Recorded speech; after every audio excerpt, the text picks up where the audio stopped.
Good morning, কেমন আছো সবাই? আশা করছি সবাই ভালো আছো, আমিও খুব ভালো আছি। তো বেরোচ্ছিলাম আরও একদিন কাজে। তো সেই দিন আমি মাকে নিয়ে নিই, তোমরা দেখো প্রত্যেকবার মাকে নিয়ে যাই, কিন্তু বাপি যেহেতু ছুটি ছিল আর কাজটা একটু দূরেই ছিল, তাই বাপিকে নিয়ে গিয়েছিলাম। আর এই যে জায়গাটা চিনতে পারছো, এই সেই মা কালীর মন্দির আমতলাতে। হ্যাঁ, আমতলার ওপর দিয়েই যেতে হবে। তো কি করব, আমতলাতে তো জ্যাম হবে, তো মানে সবাইকেই পড়তে হয় জ্যামে, তো জ্যামে কিছুক্ষণ আটকেছিলাম। যাই হোক, জ্যাম পেরোনোর পরে আমরা আস্তে আস্তে এগোচ্ছিলাম। আর এই যে ডান দিকে পড়েছিল সেই পৈলানের ভাষা মন্দিরটা, স্বামীনারায়ণ মন্দির, বেশ আমার পছন্দের জায়গা। তো পেরিয়ে যেতে যেতে আসতে যেখানে নামার দরকার আমরা নামলাম। নেমে বাপি যেহেতু রাস্তাঘাট চেনে, তো বাপিকে নিয়ে গিয়েছিলাম, বাপি চিনে নিয়ে যাচ্ছিলো। তারপর ওখান থেকে আমাদেরকে অটো ধরতে হয়েছিল। তো অটো করে আমি আমার লোকেশানে পৌঁছে গিয়েছি। দেখো, তো আমাকে যে টাইম দেওয়া হয়েছিল সেই টাইমের আধ ঘন্টা আগেই আমি পৌঁছে গিয়েছি। কি নাম ওর? দেখি দেখি কি করছে? ঘুমোচ্ছে?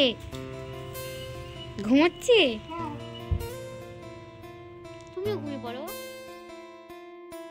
আমাকে অনেক আগেই টাইম দেওয়া হয়েছিল, তো দুপুরবেলা, সেই জন্য আর কি পুচকুটার সাথে কথা বলছিলাম। দুপুরবেলা ও ঘুমোয়, আর ওর পুতুলটাকে নিয়ে এসে বলছিল ঘুমোচ্ছে, খেলা করছে। আমার সাথে প্রথমবারে কথা বলতে চাইনি, বাচ্চা তো, তারপর আস্তে আস্তে খেলা করছিল।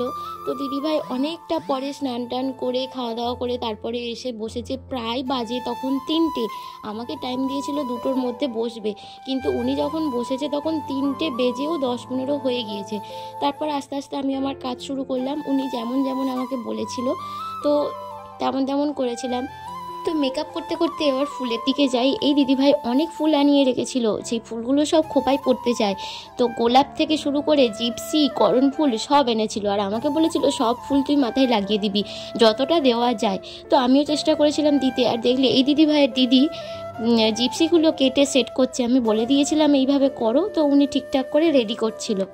আর আই মেকআপটা কিন্তু দিদির পছন্দেই করেছি, আমি আমার মতো করতে চাইনি। দিদি যেটা বলবে সেটাই তো আমাদের করে দিতে হবে, তাই না? ওই গ্রিন দেওয়া, তারপরে গ্লিটার দেওয়া, শিমার দেওয়া, সব কিছুই দিদির চয়েস ছিল। তো উনি বলেছিল বলে আমি ওইভাবে আই মেকআপটা করেছিলাম।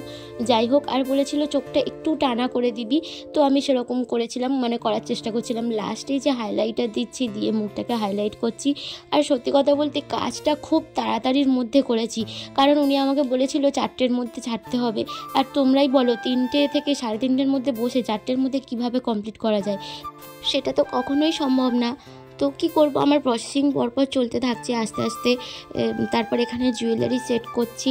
আর দিদি অনেকগুলো জুয়েলারি বের করেছিল, যে কোনটা পরবো কোনটা না পরবো এরকমভাবে জিজ্ঞেস করছিল।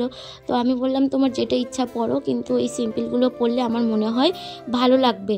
তো এগুলোই বলতে দিদি ওগুলোই পরলো। আর দুটো কানের মধ্যে অপশান করছিল কোনটা পরবো, তো আমার যেটা ভালো লাগছিলো আমি বললাম সেটা পরতে।